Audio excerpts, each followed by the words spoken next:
So I hit quads last night. That's right, I hit quads in Vegas, but not the type of quads you may be thinking. Quads is terminology for four of a kind, and I wish I hit quad aces playing poker or four of a kind playing video poker or something like that, but no. What I'm referring to is quad Imitrex, which is the migraine medication I've been known to use for hangovers. Yeah, I hit quads. I hit 4 Imitrex last night because my pool day yesterday was pretty intense, as you know. And I'm trying to trace it back, and I'm pretty sure it was a combination of things. Number one, the sun wasn't that intense. I mean, it's Vegas during the summer, but it wasn't a scorcher like it typically is. Number two, I wasn't hydrating as much as I should have been. I was hydrating, but like not to the level I should have been, especially given the amount of time I was out there and the amount of drinks I had. And I think the one that really did me in was the Don Julio. I know that Don Julio is apparently one of the best standard tequilas out there, but I've just never had great things come from Don Julio. It was those 3 things that gave me one of the worst hangovers I've had in a long time. Thank goodness for the Imitrex, 4 Imitrex, and then 2 of these Fijis. These are the Rude Boys. These are the 1.5 liters. 2 Rude Boy Fijis, 4 Imitrex later, and the next day I'm feeling pretty good. So I had the breakfast of champions today. I had pizza. And there's nothing like having pizza in the morning or in the afternoon, especially after a long night or long day previously. And yeah, it was exactly what the doctor ordered, and it was amazing. It was New York style, and it was from the Cake Boss guy, who is a legend. In fact, I actually did a Cake Boss review video of his actual cakes back when I was doing Gold Belly. Who remembers those Gold Belly videos? Actually, who doesn't remember those Gold Belly videos? You should be forgetting those immediately. Like, that was some pretty cringy and awkward stuff back when I was doing my first videos back in my San Diego studio. But like, looking back at it, those videos were probably like the happiest I was on YouTube, because I didn't know any better. Like, ignorance is bliss. I didn't know how to make a video, what went into a YouTube video, how to make a YouTube video good. I just hit the record button and just went. You know, so I was just happy, just talking, doing whatever. I didn't realize the amount of work that went into actually crafting a good YouTube video. So even though those videos were cringy, awkward, whatever you want to call them, and they're still up there, by the way. Like, I promised myself I'd never take them down, because I should be very proud of who I was at that time, and it's also part of my YouTube journey. And if I ever do want to go back and take a look over my YouTube record, they're always going to be there, and I think that's important. So yes, those videos were cringy and they were a little awkward, but like, looking back at it in terms of like being on camera, being on YouTube, I was absolutely my happiest at that time. All right, so I was trying to think what I want to talk about today. I do want to talk about that time I flooded my Vegas hotel room. I also want to talk about some of my biggest fears when I travel. And that may parlay into just some of my biggest fears in life. But I think today what I want to talk about, something on my mind, is how lonely am I, right? This lifestyle is a lifestyle of solitude a lot of times. And you certainly set yourself up for loneliness. How lonely am I? And I'll start by saying that, like, I think during any beginner solo traveler career, you're going to be lonely. You're going to be very, very lonely. And that's standard, because you're going to be in new cities and in foreign surroundings, strange hotels with different beds, and you're not going to have the creature comforts of your normal confines around you. And there aren't a lot of distractions, right? At home, you may be able to just easily turn on the TV or go to your favorite spot for dinner or a drink or call a friend, or just go downstairs and play Xbox, whatever.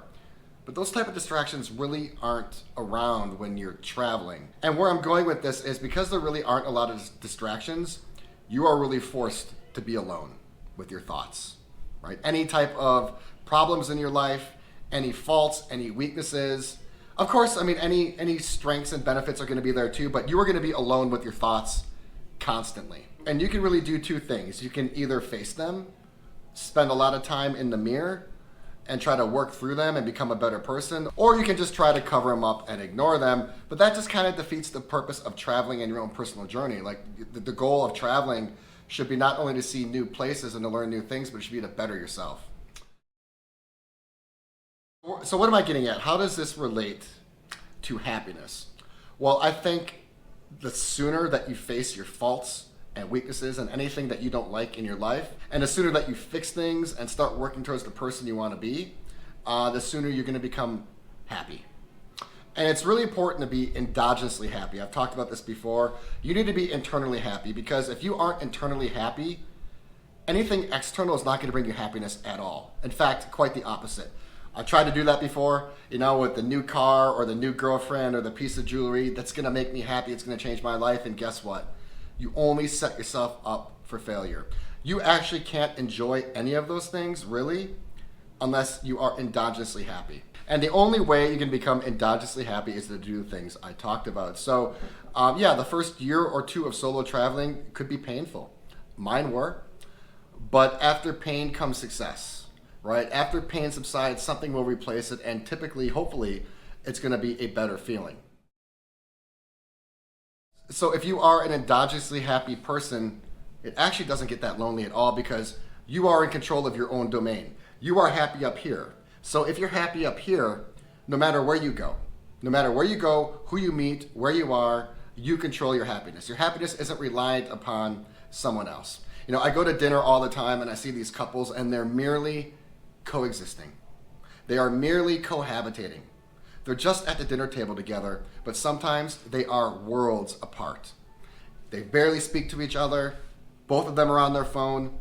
Both of them are right here, and they might as well be on the other side of the planet, because if you're not here, if you're not engaged with the other person, you might as well not be in that room. You might as well not be together. I have experienced loneliness in the past, and there are some times when I wish I was surrounded with some more people that I cared about, but I'll tell you what, there's nothing worse than being with someone who you care about, love, or are with, and feeling lonely. Loneliness when you're with someone else is the bottom barrel of loneliness, and there's nothing worse than that. I would much rather be alone and content and happy than be with someone and be lonely or even miserable. I think that cohabitation is a major problem in our society. I don't know why being solo kind of has a stigma to it. If I'm happy and solo and you're in a group and miserable, why is there a stigma attached to the solo guy or girl? They're actually the person, in more instances or not, that are typically happier, confident enough to go out alone, right? Have a vision, have a path, know who they are, know where they're going, things like that. Typically, right? So why does that person have a stigma attached to them? It just doesn't make any sense. Cohabitation is such a problem. I think being reliant upon somebody or something for happiness defeats the purpose of happiness. If you need somebody to go out with, if you need someone to be happy, then you're not happy. And if you need someone in general, then are you really living? Think about it. If you need someone to go out, or if you need someone to make you feel happy, or if you need to be in a relationship to feel good, if you're reliant upon the life of someone else to affect your feelings, are you even alive? Are you even an individual? Are you? Because if you need someone else, then you technically really aren't. I actually think people should have more solitude in their lives. I think people should incorporate being alone more often. I think it builds character. I think it builds confidence. I think it builds personality. And I think it is a precursor to happiness if you work on yourself. When you're alone, it can be very scary. In my first few years, it was. But if you push through it, there are great things on the other end. What's the saying? Like, bumpy roads lead to beautiful places, or like, stars align during the darkest hour. Stuff like that. If you push through it and really start working on yourself and your happiness, I think your life is going to be so much greater. You can't truly love someone else, I think, or be in a loving relationship unless you truly love yourself. I've been in relationships where I didn't love myself completely, and my faults and my weaknesses festered and killed those relationships. I've also been in relationships where the other person didn't love themselves, and it absolutely nuked the relationship. So I think that being alone and working on yourself and finding endogenous happiness should almost be a prerequisite before you even enter a lot of important things in your life, specifically relationships. I think being alone is highly underrated. I think it can lead to a lot of personal development and evolution. That's not to say that I don't enjoy being with people. Like, technically I am an extrovert.